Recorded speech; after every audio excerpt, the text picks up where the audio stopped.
Sperman rank order correlation. The objectives of this discussion is first, understand the concept of Sperman rank order correlation. Second, determine the assumption of Sperman rank order correlation.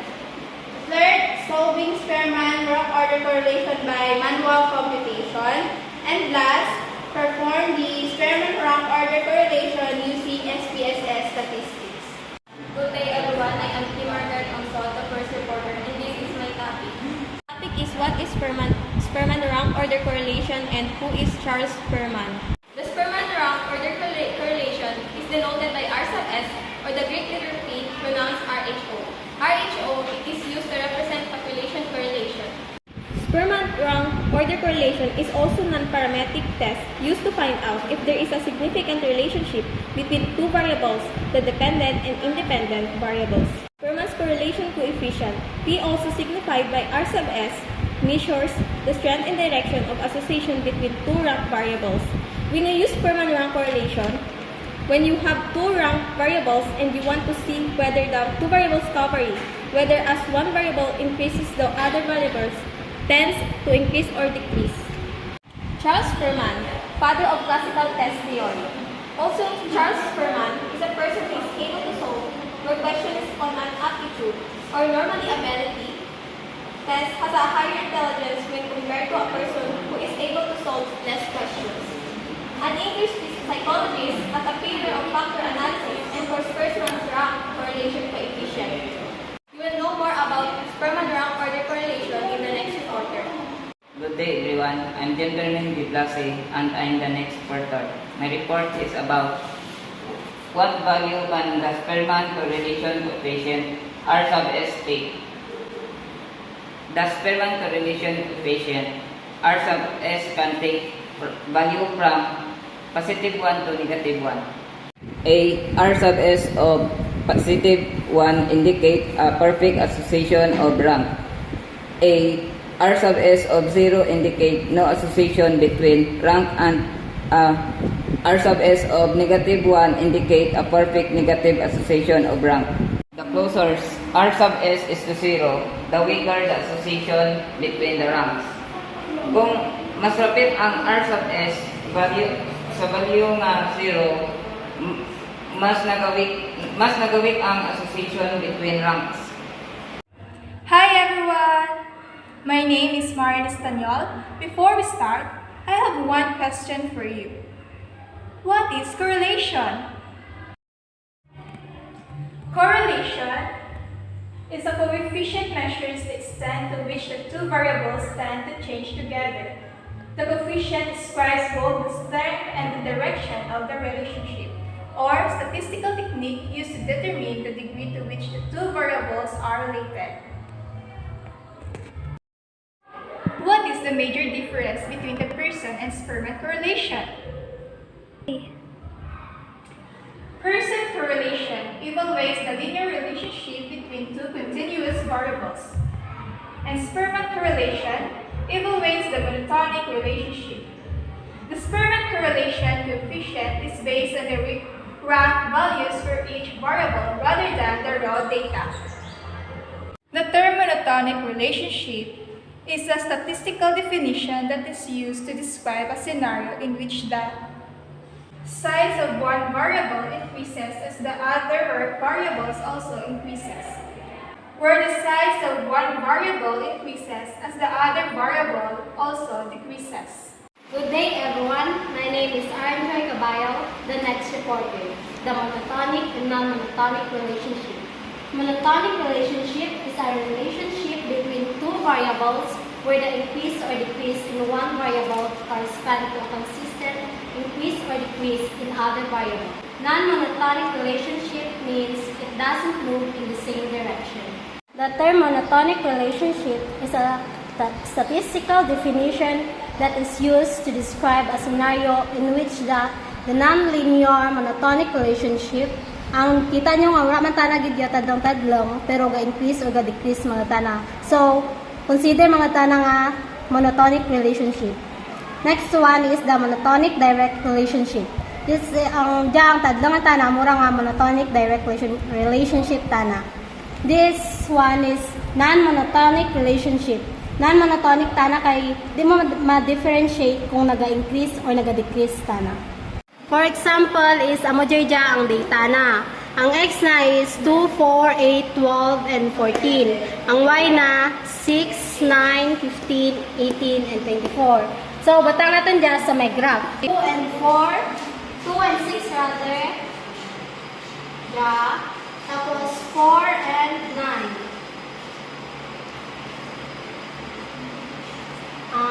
8 and 15. 12 and 18. 14 and 24. So, pag mo dya, it's increasing monotonic relationship.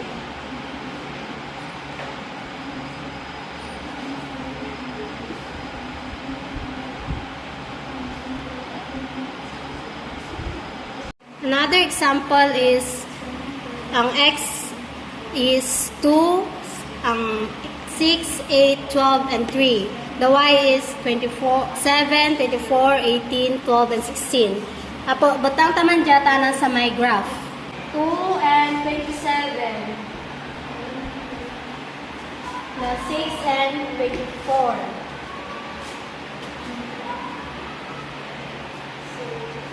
The 8 and 18. X.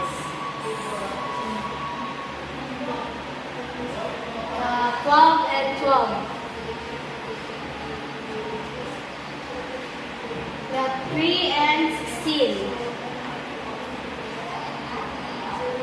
So, amo din dyan is the decreasing monotonic relationship.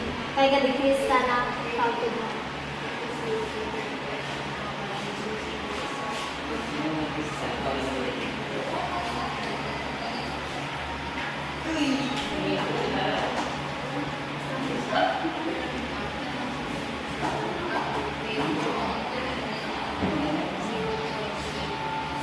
Pag amo di ang graph na kunwari ma-10, magto sa 4, ma-9, something na amo kadyatana, logo amo kadyatana, consider lang nga non-monotonic relationship kay di mo mamanaan kung ga-decrease or naga-increase tana, dyan tana mo, may amo dyan increase na, tapos ma-decrease pa na, may increase pa gid, tapos ma-decrease pa gid. So, monotonic relationship tana kay di mo mamanaan kung ma-increase o ma-decrease tana. Good day everyone. I am Monica J. Martinez and I am here to discuss the manual computation of Sperman correlation. For example, the problem. The following are the grades of 7 students in English and in math. At 0.01 significant level, can we conclude that there is a significant relationship between the grades of students in English and math. So, step 1. Construct the null and alternative hypothesis. So, the null hypothesis. There is no significant difference between grades in English and in math. The alternative hypothesis. There is a significant difference between grades in English and in math. Step 2. State the level of significance.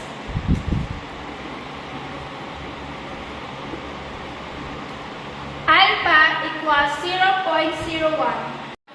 Step 3.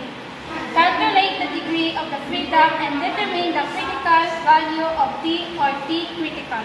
So, ang ating formula is degree of freedom equals n minus 2. So, degree of freedom equals n minus 2. So, ang ating n is 7. So, 7 minus 2 equals 5. So, ang ating degree of freedom is 5. So, ma-identify rin kita kang T critical. So, ang ating nga degree of freedom is 5. Ang ating level of significant is 0.1. So, itadlongan natin tanda darwa is ang ating nga T critical is 4.032.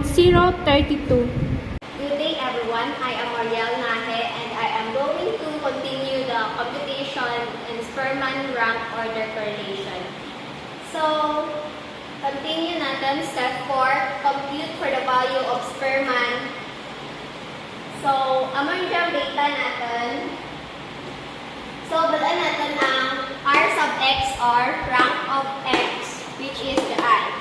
Ibalaan natin lanay ang mga rank nanda.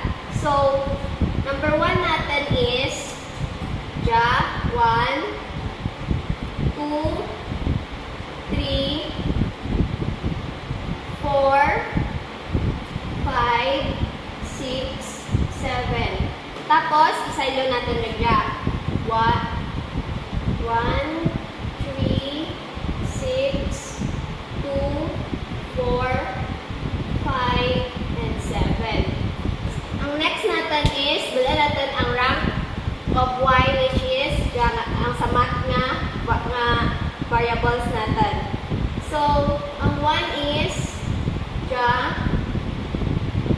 3, 4, 5, 6, 7. Sa yun na natin rin siya. 1, 3, 7, 6, 5, 2, 4. Next step is, bala natin ang difference nanda.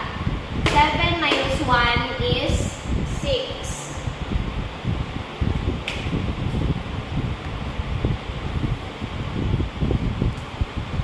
5 minus 3 is 2. 4 minus 7 is negative 3. 2 minus 6 is negative 4. 6 minus 5 is 1. 3 minus 2 is 1. 1 minus 4 is negative 3. Next table is i-squared natin ang difference na dyan. So, 6 times 6 equals 36.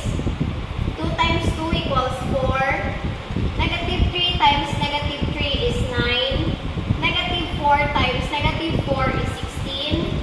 1 times 1 is 1. 1 times 1 is 1. And negative 3 times negative 3 is 9. Tapos, i-bulan natin na lang dayon ang summation kang b squared, which is i-add natin ang kanan na b squared. So, summation of d squared equals to, add natin 36 times 4 plus 36 plus 4 plus 9 plus 16 plus 1 plus 1 plus 9 is 76. So, what if kung ang rank nanda magparehas? Example natin is, ang 80 nga siya, mabuhat nga 77. So, i-erase natin na yan. 77. So, baka na naitanat i-6 kag 5 ang anda rank. So, i-add natin ang 6 kag 5. 6 plus 5 equals 11. So, 11. I-divide natin sa 2. Ma-equals na sa 5.5. So, baka na natin 6 kag 5 ang dara ng rank. Mga dara ng rank is 5.5 kag 5.5. Amo ka na tanan. So, makompute kita kang Sperman. Ang ating na formula is R sum S equals 1 minus 6 summation of D squared over population times population squared minus 1. R sub S equals 1 minus 6 summation of D squared over n squared minus 1. So, ang ating na summation of D squared is 76. Tapos, ang n natin is 7, which is ang population natin. Substitute natin. 1 minus 6 times, ano na natin, sunod natin sa parentheses ang 76, which is summation kang D squared over 7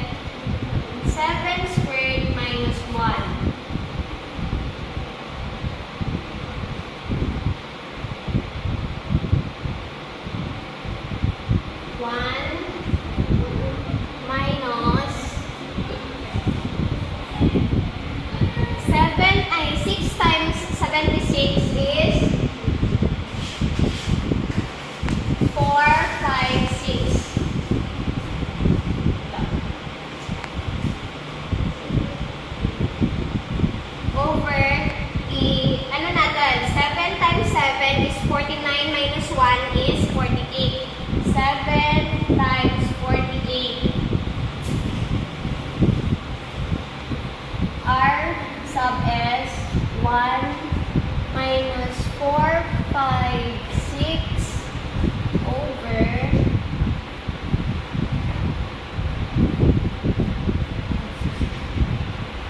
over 7 times 48 is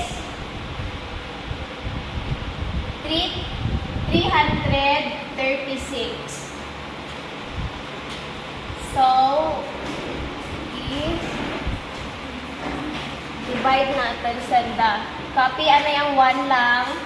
4, 5, 6 divide 3, 3, 6 equals 1.357 equals 1 minus 1.357 equals negative 0.36. So, ang ating na Sperman or R sub S is negative 0.36.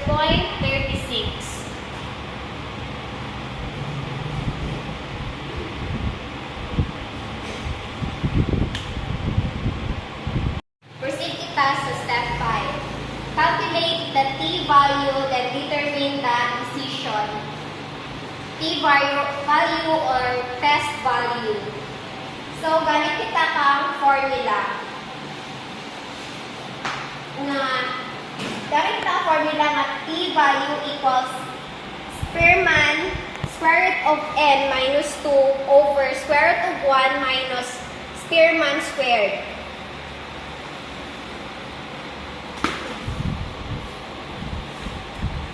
T-value equals R sub S square root of n minus 2 over square root of 1 minus R sub S squared.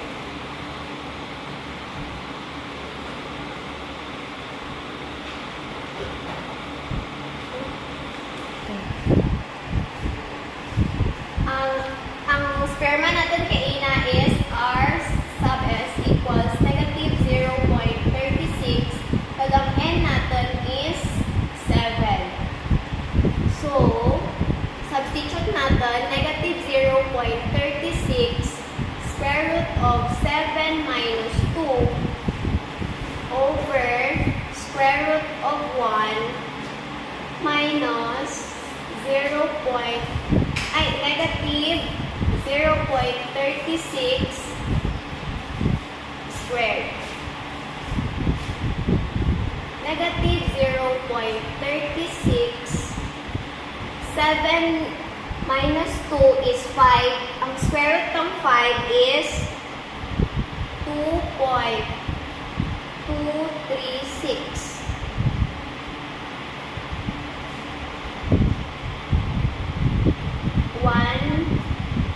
Minus negative 0.36 times negative 0.36 equals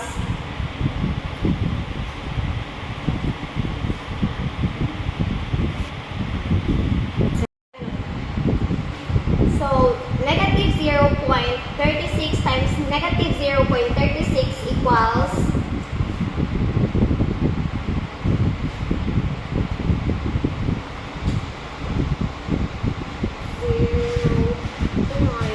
871. I-minus natin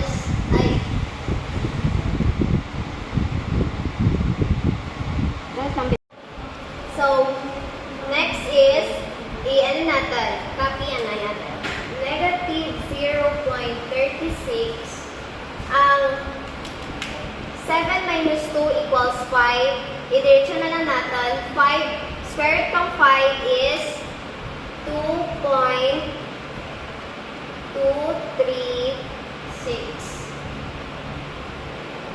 over square root of 1 minus negative 0.36 times negative 0.36 equals 0.129.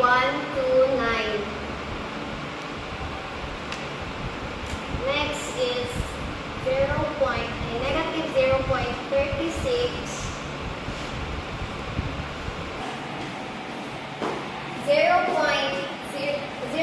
Negative 0.36 times 2.236 equals to negative 0.805 over square root 1 minus 0.129 is square root of 0.8721 equals negative 0.805 over 0.871. Square root of 0.871 is 0.933 equals, so final natin, negative 0.805 over 0.933 is negative 0.75. Amo ang aton nga t value.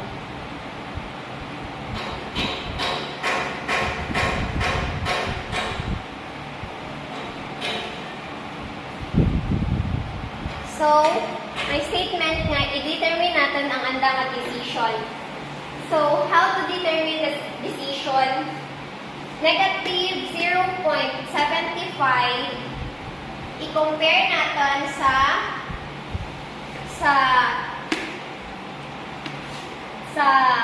t-critical value, which is 4.032.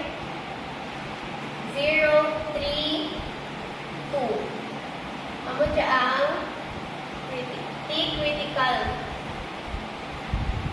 Tapos, ang t-value natin equals to negative 0.75. So, i-compare natin.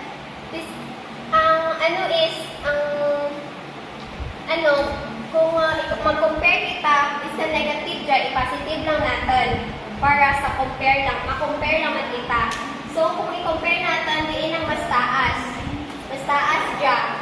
So, this is greater than, t-value is greater than, t-value is less than the t-critical value.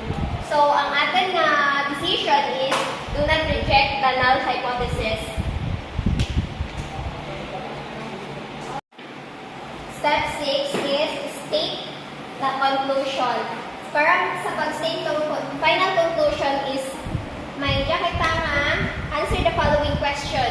Number 1, is there a relationship between two variables being tested? Number 2 is, what degree is their relationship?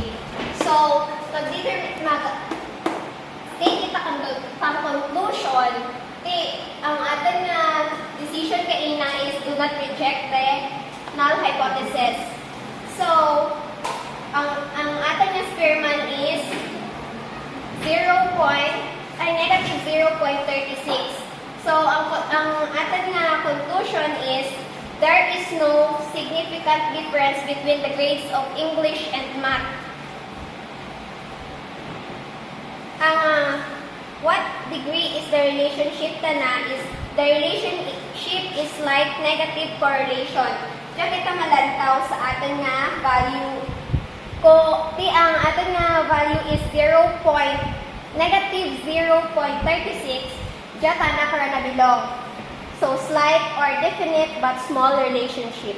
Hey again, my name is Zara Lorraine Samaris and Wilma Narciso, and we were going to report about the steps of Sperman rank order correlation in application of SPSS. Here is an example or a problem. A teacher is interested in whether those who do better at English also do better in math. To test whether this is a case, The teacher records the score over 10 students in their end of the year examination for both English and math. Therefore, one variable records the English score and the second variable records the math scores for the 10 students. Step 1. State the hypothesis.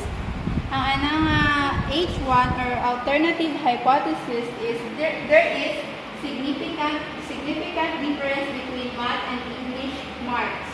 And the null hypothesis is there is no significant differences between math and English marks. Then, sa ating step 2, ang rin kita butarin kita ka-data sa ating SPSS. Ang una natin yung obrahon is i-open na rin siya natin ng SPSS. Tapos, pinuto natin na ang variable view. Tapos, enter natin ang mga variable natin nga ang English kag math marks. Tapos, after natin na enter na ang mga ating mga variable, i-click pag natin na si data view. Tapos, enter natin to ang mga score nga dito bro ang teacher sa sa math kag sa English marks kato. Wala lang na nabay dito sa slide. After natin dyan ma-input ang atin nga mga data variable, after na rin may data rin si English mark kag si math marks, i-click rin dyan natin si analyze. After maklik si analyze, magwa dyan ra, tapos piliin natin si correlate. Kasi click pag natin si correlate, may magwa pag dyan ka ra, tapos piliin natin si bivariate. Then, after natin mag-click si bivariate, ma-amunta na ka dyan. Then, may magwaan dyan. Then, i-click lang natin si English mark. Then, click the arrow. Masaylo lang dyan na dito sa variables. Which is mamuro kaya tana. May dyan tayo sa piyak. Then, after natin nga click rin tayo na pasaylo dyan. Make sure that you uncheck the person checkbox. It is selected by default in SPSS statistic and select the Sperman checkbox in the correlation. So, dyan natin i-click lang natin ang Sperman, then click pag natin ang button nga okay.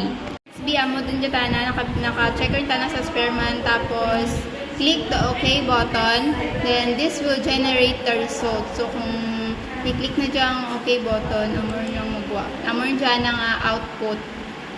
After natin makay na generate ang result sa amor dyan ang output. Ang Sperman raw English mark correlation coefficient is 1 sa English. Tapos sa math is 0.699. Tapos sa may Sperman, automatic na nga ang ginagamit is two-tailed na among ay. Tapos ang N kaya, kung kailangan total ka number kang population na mga 10 kabilog ang scores nga input. Same man sa math mark, correlation coefficient, ang meron dyan ng mga result. Tapos ang ginagamit kaya ang level of significance is 0.05. Step 3. Find the Sperman coefficient. We will take the correlation coefficient in the table which is 0.669. So, dyan natin na nakabuan ang ating nga coefficient. Dahil natin natin mabuan sa result rin ng ating nga ginipot ng mga data. Step 4. Make a decision. The table presents Sperman correlation, its significance value, and the sample size that the calculation was based on. In this example, we can see the Sperman correlation coefficient or R sub S is equals to 0.669, and that is statistically significant to p-value which is 0.35. Therefore, we accept the alternative hypothesis and reject the null hypothesis. So, amo dyan ang R sub S equals to 0.669 kag ang amo dyan ng p-value 0.35. Therefore, we accept the alternative hypothesis and reject the null hypothesis kay may may significant difference tanda sa each other. Step 5. Summary of result. A Sperman's rank order correlation was run to determine the relationship between 10 students, English and math exam marks. So, there was a strong positive correlation between English and math marks, which was statistically significant nga ang RS may value ay R sub S may value nga 0.669 kag ang P may value nga